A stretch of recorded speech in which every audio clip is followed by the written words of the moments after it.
Hello everybody, and welcome once again to Third Act Stories. And today I'm doing another short video on model kits. There seems to be a lot of interest in that. I know that folks in our 60s, in our third act as we say, are interested in building things and working on things that reflect stuff that we were interested in when we were growing up.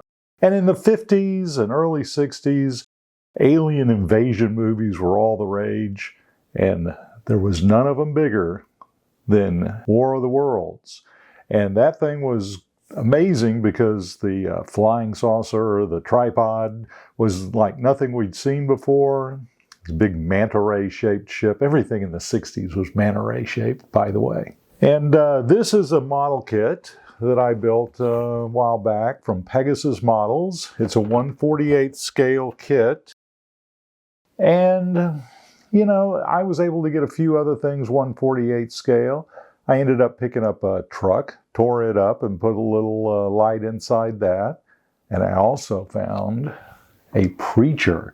Actually, it was just a figure, 1/48 scale figure, but I put a little Bible in his hand and painted him up like the preacher in the show. To me, that was one of the great things about the original War of the Worlds. The human beings in the story were so peaceful and so idyllic, and they just, they went square dancing. They lived in a small town. Everybody said yes sir and yes ma'am. Very prim and proper 50s world that this thing was set in. And then out from the sky comes this big hurtling rock and lands in the middle of their cornfield, and out of this thing comes a terrible menace. Terrible Martian menace to destroy humanity and take over the planet. In the end, of course, the good Lord took care of us, but it was touch and go there. You never knew whether the Martians were going to win the day or if mankind, with their atomic bombs and their advanced machinery and machines of war, would be able to fight the Martian war machines. And, they never could. So I know that there's some aftermarket kits for this. There's a lighting kit. There's also a soundboard, and you can get those from Tena Controls, TENA Controls.com.